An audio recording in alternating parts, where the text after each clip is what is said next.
Welcome, ladies and gentlemen. It is your favorite dark sorcerer here, Michael Hyson. And today I'd like to discuss the difference between gods and practitioners. First of all, the spirits, such as gods, can be seen as both a blessing and a curse. Think of them as a crutch. If you don't learn to depend on yourself as a practitioner. Okay. And I'll get to this in just a few minutes and why it's important to know the difference and the capabilities of both. Okay. There are many pantheons of gods out there. We know that there are Slavic deities. We know that there is the Germanic, the Anglo Saxon, the Roman, the Greek, the Egyptian, the Indo European traditions, and Norse. You know, all of these traditions are out there and they all have their own deities that they worshipped in the old world. But we've also seen where traditions and practices have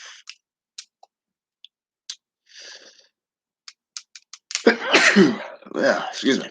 There we go. We've also seen where practices of religious based philosophies have also flourished. You take the African traditions for an example.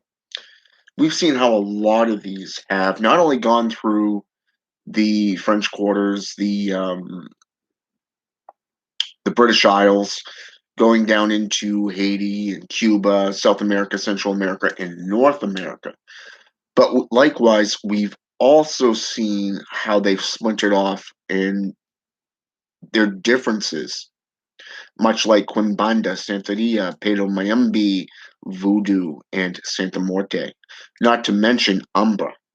Okay, all of these were once a part of the African tradition, voodoo. Okay, before the slave trade and all that other stuff. This is just your common basic history lesson right here. But likewise, we also see the European style practices of shamanism, druidism, witchcraft, and secret societies come from Europe, from the old systems over into this side of the world as well.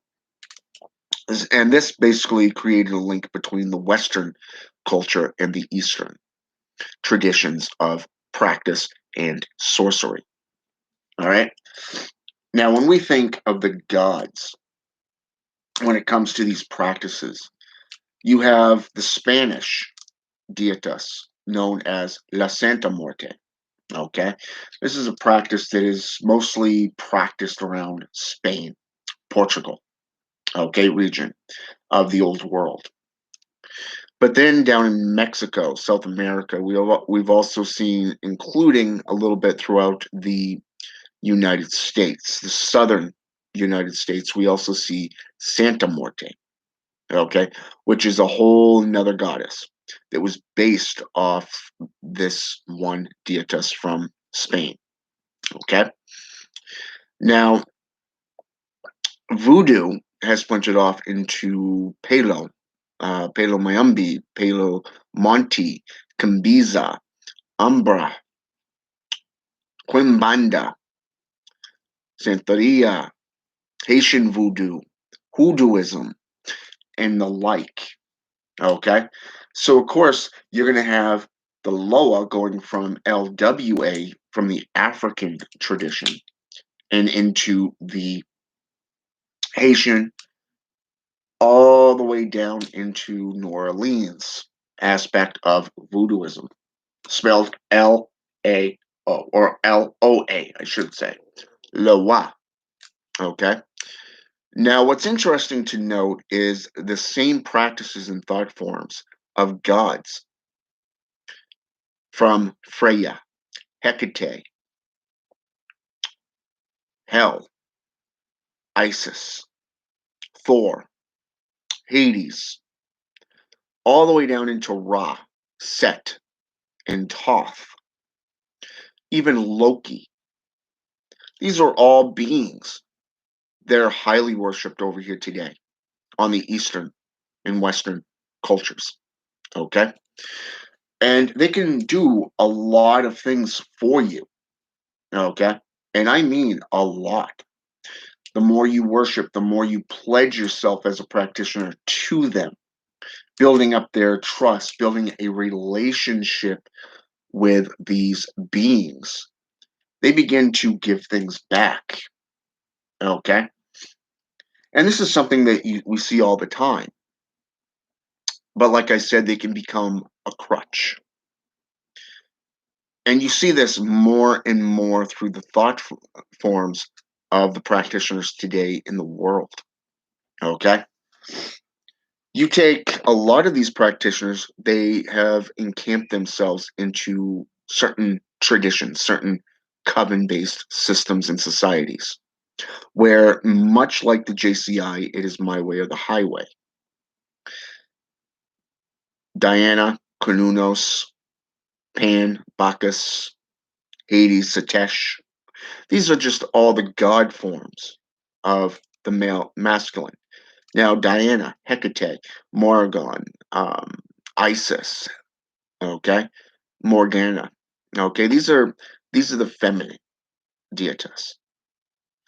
When you depend on them so much that you stop being the practitioner that you're meant to be and that you were trying to be, then it becomes more about slavery. You look at you look at the Vatican. Prime example, it's all about money today. They talk about demonic possessions increasing over the last 20 to 30 years. In the last 100 years, there's been a huge increase in demonic activity, according to the Vatican. Okay, especially the archdiocese out of San Antonio, Texas. Okay, or that of, say, Ohio, Michigan region. Okay, two different archdioceses, but yet two different numbers. Okay, and a lot of people that get into these buy into their load of crap. They get into it because it's a fad. And like all these other traditions that I named off, it is the exact same way today. People are getting into it because they think it's cool. Some even believe that they are demonically possessed. Others really are demonically possessed. Some actually welcome it and invite it into them. Those of us that work with demonology, those of us that work with Satanism and demonic sorceries, black magic, we invite these beings in freely and willingly, but we never stop practicing. We never stop giving up our control. Okay? You see, when you dig into possession or possession states, you're going to see four main encampments: the invitation, the infestation, the manifestation, and the control factor. Okay? The last two are what a lot of people are claiming, that they're hearing voices, that they're blacking out and losing time because of certain entities.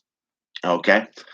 So then they seek out people like the archdiocese, or they seek out a black magician, and they want to know how they can bring the spirit forth. They want to know how to bring it forth by force if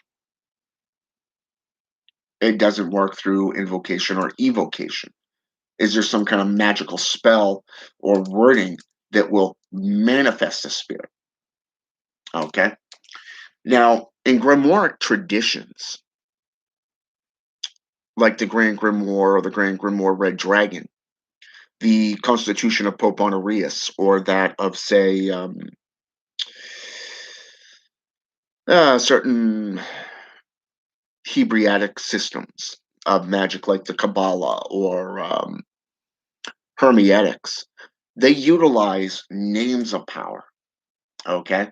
Names of the gods, okay? Normally, it is a superior being, and the way it's seen is this superior being, like, say, Jehovah, Allah, or say, for an example, Yazad, Yahweh.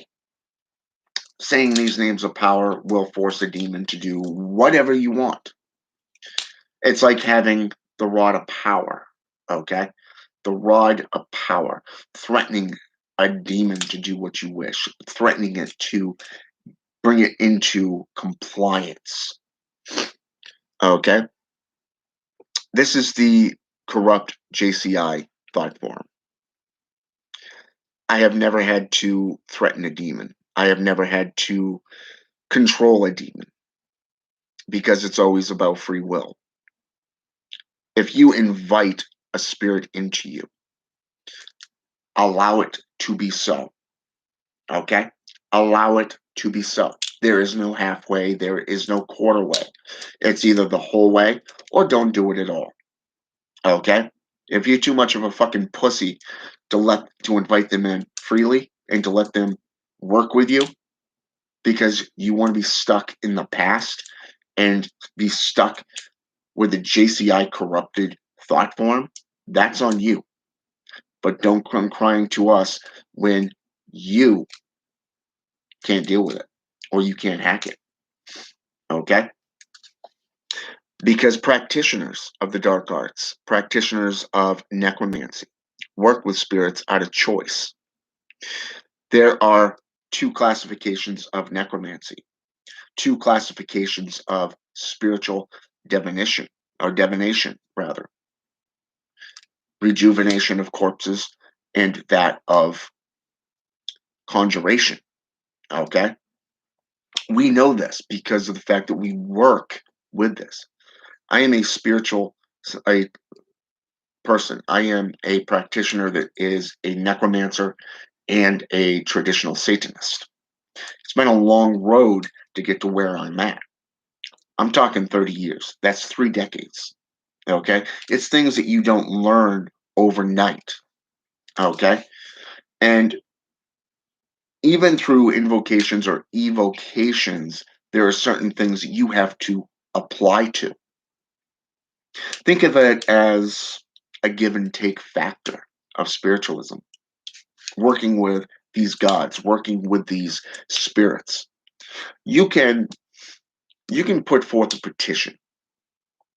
You can request their services. Okay? You can give them an offering. You can give them your speech. You can give them your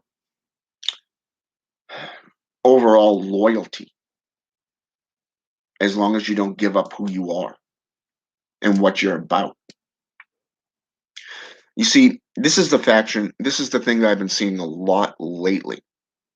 So many people are so focused on this aspect of, please, I want to join you and become a Satanist. Or, please, I want to get to know Satan. I am of Satan. Or, how do I become demonically possessed? How do you know if you're demonically possessed?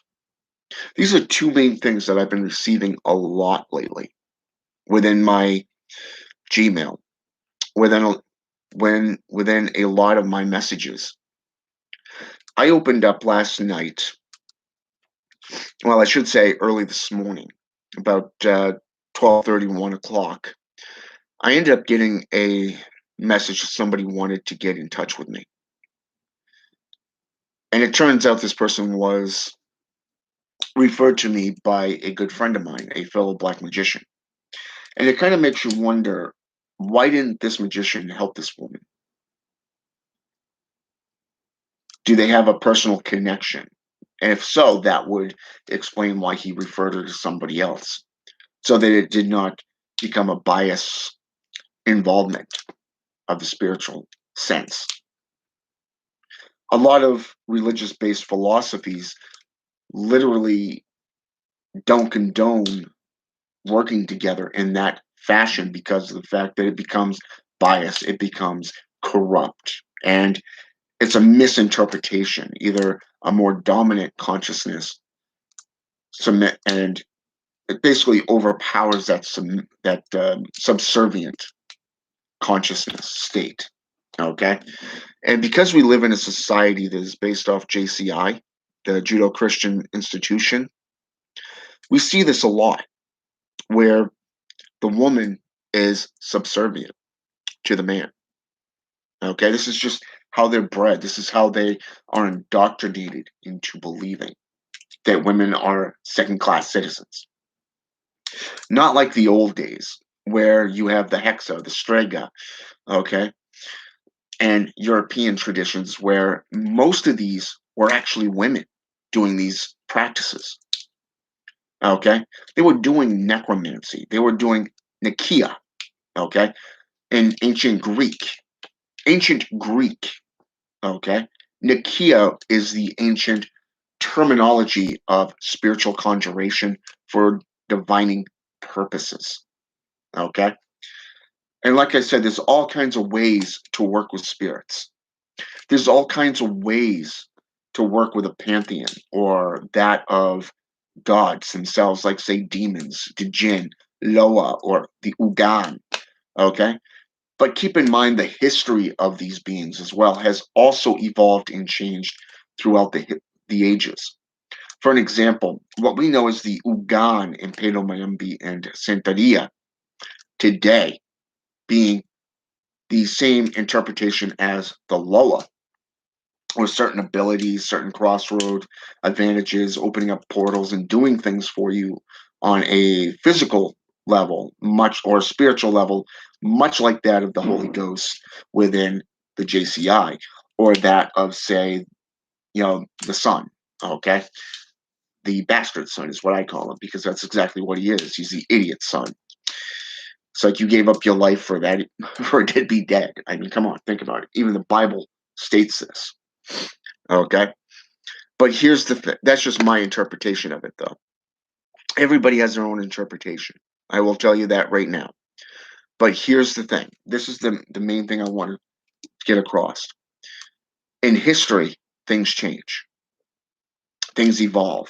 Sometimes they change but stay the same. Okay? So when we think of the Ugan, okay, we think of them like the Loa. But here's the kicker. In Africa, in African tradition, they're actually practitioners. You see that ironic twist. Okay? Just like in Satanism. Even Peter H. Gilmore, the current head of the Church of Satan, said in a video a few years back, when we say Hail Satan, we mean hail ourselves. Okay? Meaning that the atheistic approach is there is no God, there is no devil, there is only man. Okay? Now, this is the other thought form that I want to imply here as well. Is if you are already Satan, does that mean there are 7 billion Satans worldwide? You see, in religion perspective, that makes no sense. Because the term Satanist means devil worshiper, someone who worships devils, okay? Demons, the Antichrist, or Satan in general. Whereas atheism means you've already made up your mind that nothing else exists. There's no such thing as black magic. There is no such thing as God or the devil. There is no such thing as heaven or hell. It is only what you can prove scientifically. Okay? That is atheistic for you. So putting atheism and Satanism together, that is duality. That's hypocrisy. And it's canceling itself out. This is why atheistic Satanism only became a fad. And here they are reprinting their books, the books of an actual devil worshiper, Anton Xander LeVay, the founder of the COS, the Church of Satan, and lowering the price, trying to get that revenue back because they're losing it. We see this within other organizations as well. And this is where you go from working with gods and getting into the individual, okay? The individual practitioner. You have those that join covens, a coven setting. These individuals like working in groups. And a lot of these hierarchies, like coven-based systems, you answer to a priest or priestess, and you have to do only what they say, what they teach you, okay? This is another hidden ideology, a theology even. It's a practice, is that the priestess runs the coven. The priest teaches the coven, but he is no greater than that of the woman. You see, it's that reverse setting from the Christians.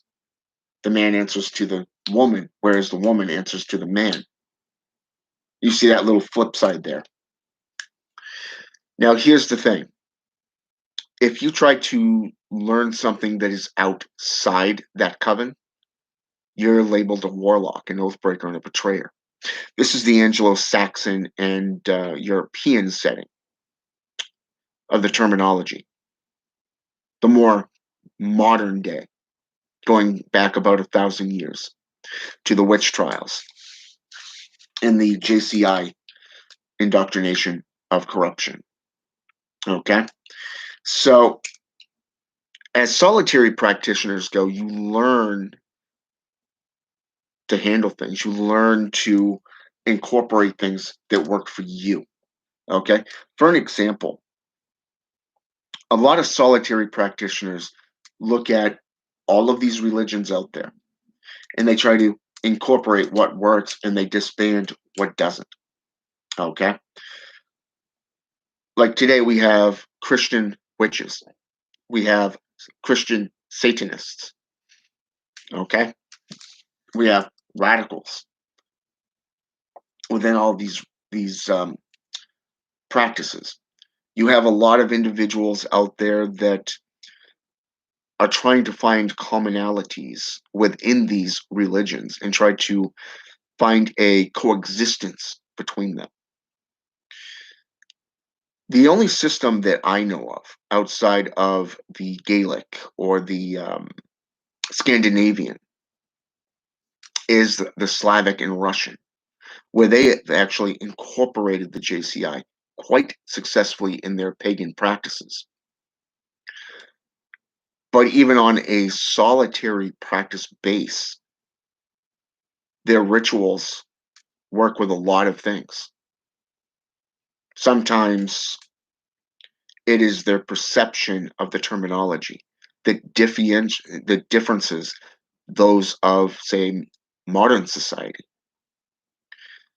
You consider Russian witchcraft goes all the way back to around the 6th and 8th century BC, okay? Or BE, I should say.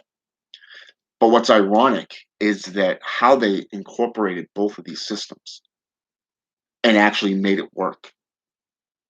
Now, we see a lot of individuals, like I said today, trying to do this and failing miserably because it becomes more about a dictatorship. It becomes more of a, how should I say this?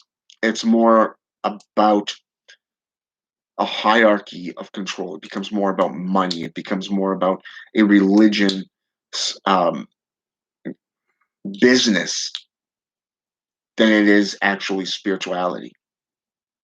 This is why I think a lot of individuals really, when they get into witchcraft or they get into devil worship, they literally stay solitary. Because if you get into a group like on Facebook, there's groups that they claim to be part of Satanism or they claim to be part of witchcraft, like say practical witchcraft or say, true Satanism or hardcore Satanism or whatever, you know, old world witchcraft or whatever the titles are. You know, there's a lot of individuals that get in there. It's not about learning. It's not about enlightenment. It is not about self evolution and growth as practitioners. They get in there as acolytes or neophytes, which is beginners. Okay. Even if they've had some form of experience, it's like that intelligence just goes out the window when you get into a group or a group setting because they have these rules in there. And even though you don't violate those rules and you actually have purpose behind your posts or educational meanings behind them, people are going to see them for what they are and they're just going to decline them or they're going to delete them. They're going to boot you out because you're not a part of that fad. Okay. And that's what a lot of practitioners today have really fell into this type of thought form. And this is why a lot of people are pulling away from groups. They're pulling away from social media because they're tired of the drama. They're tired of these children that are not getting you anywhere. They're not benefiting from all the knowledge of the elders, those who have been in it for a long time and can show you the practices that you as the practitioner can do, like say alchemy, herbalism, casting ritual stones, giving offerings, blessings, doing actual spell working and learning the mechanics behind them so that you don't have to use the dietas for crutches. Okay. It is one thing to call upon the deities and ask for their blessing and their guidance and their aid in certain matters. Because one of the things I've learned is that if you want to tear something down in the physical world, you must first do it in the spiritual. Okay? The spiritual world must come first. And in this case, let's say for an example, you want to curse somebody or you want to hex somebody. Okay? You want to become spiritually possessed, like I said at the beginning of this video. Okay? Number one, you need to learn the mechanics of ritual. Okay, get into a system of magic that attracts you. Okay, be it dark paganism or Satanism, demonologists, demonolatry.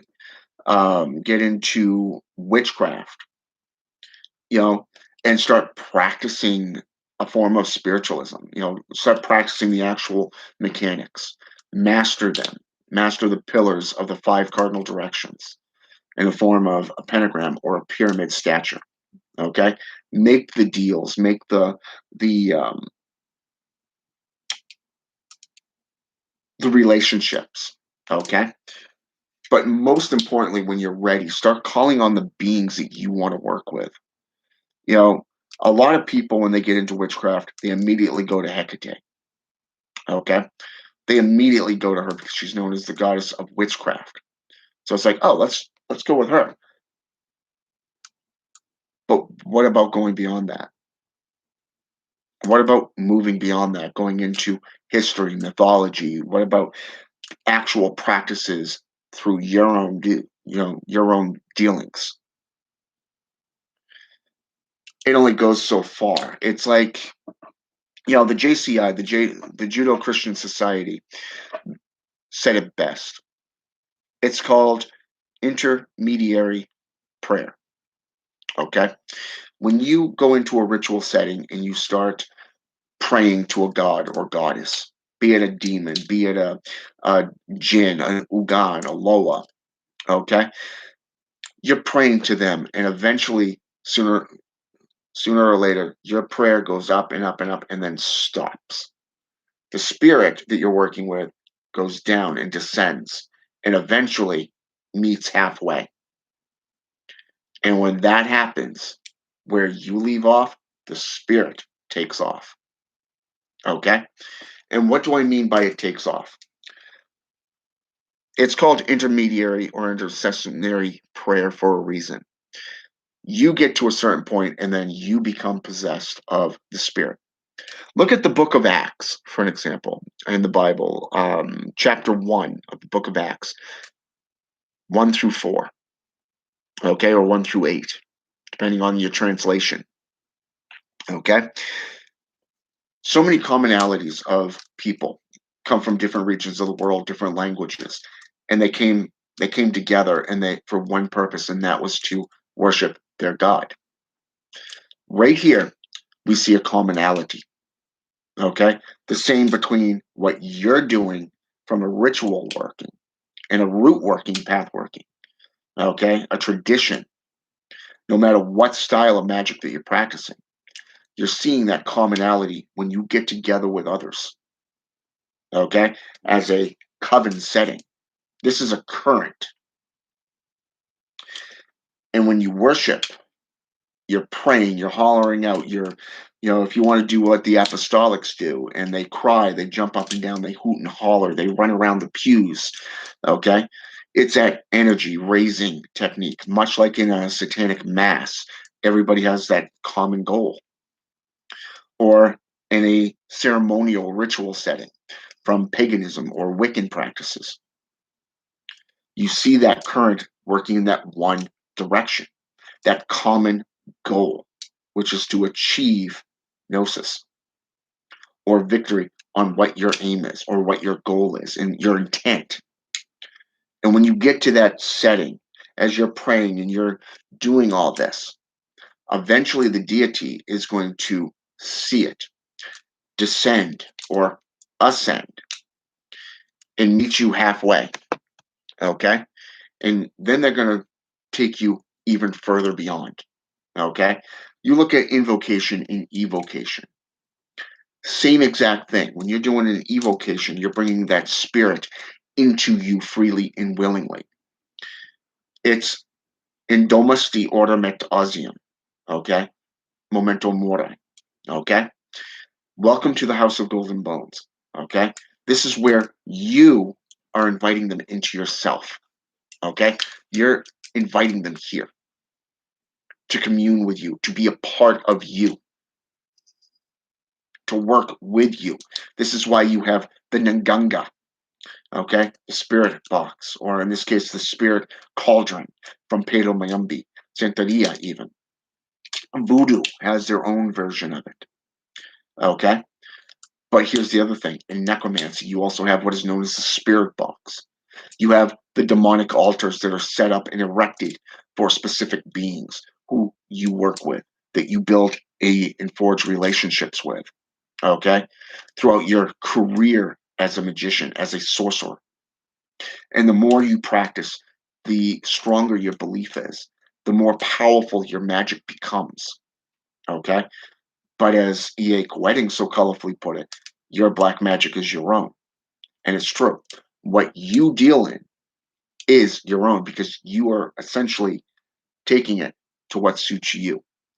Look at the Munich manuscripts, for an example, otherwise known as the Munich Handbook for the 15th Century Necromancer by Richard Kekeffer. Okay? Prime example there. It became a book of not only demonology, but it became also known as a book of experiments. Okay? It was a manuscript of nothing but experiments. And when you get into any form of spirituality, you're going to have to experiment. You're going to have to find out what works for you as an individual. It's not just a coven setting. It's about you as an individual and how you want to practice. Where does your practices lead you and how you want to become linked with these spirits. In some traditions, spirits are actually given to you as your infernal guide, your own unique guide, okay, your patron. In other cases, you connect with them on a spiritual level and you just begin forming a relationship with them through summonings. But then again, we've also seen in demonic possessions or any kind of possessive state, the 5 manifestation periods of them. Some do them willingly, others not so much, but the goal remains the same. It's all about evolution. It's all about self evolution and self enlightenment. It's about divining purposes. Don't stick to one style, tradition, or form. Reach out to all traditions and try to learn and master them, because only then can you, as a practitioner, actually learn and grow. Don't let the gods become a crutch where you have to run to them for every little detail. Okay? Every little detail. I can't tell you how many times over the 3 years that I studied with Christians to become an ordained minister that I saw and witnessed these children, these idiots, these blinded sheep run to the altar because that's the way they were trained. They were brainwashed into believing that you have to put everything, everything in front of that God. And if you worship enough, he will grant it. But yet they don't notice that the minister makes one call and says, go ahead and hire them. They're good little Christian. They're a good little Christian. They don't see how the hierarchy works. It's do as I tell you to do, not as I do. And that's the funny thing, because of the fact that I've watched so many people go to these altars, and I just sat back and watched, observed. I've watched them cry. Grown men with tears, full-blown tears running down their faces, begging this God to do things for them. Begging. Day in and day out. They'll show up for like 2, 3 hours in a day. Multiple times a day. They'll come in and pray. Multiple times a day, right in that sanctuary. For 6 months straight. 6 months. Asking and begging for work. Begging for a job. You see, this is what I mean by crutch. You're basically leaning on these spirits for everything. Everything. It's basically you can't even wipe your own ass without going to these gods and asking for help. That's basically what it's about. That's what a crutch is. That's what these false ideologies are. It's a crutch. It's a reason for population control. That's all it is. It's to weaken you as a practitioner. Do you remember how bold you were as a child? Do you remember when you were a kid? How bold and how brazen you are? Testing those waters, testing those limits. Kind of made you feel invincible. Knowing that people are telling you don't do this because you're going to get hurt. For many years, I was this way. I didn't listen to people. I did my own thing. And now that I have a 2 year old, a 2.5 year old son, a 2.5 year old son, I finally understand what they were talking about when they called you haughty, when they called you stubborn, pig-headed. You're not as young as you once were. So a lot of people, all they have is that spiritual connection and they use it as a crutch. But they forget that you, as the practitioner, you, as the individual, have power.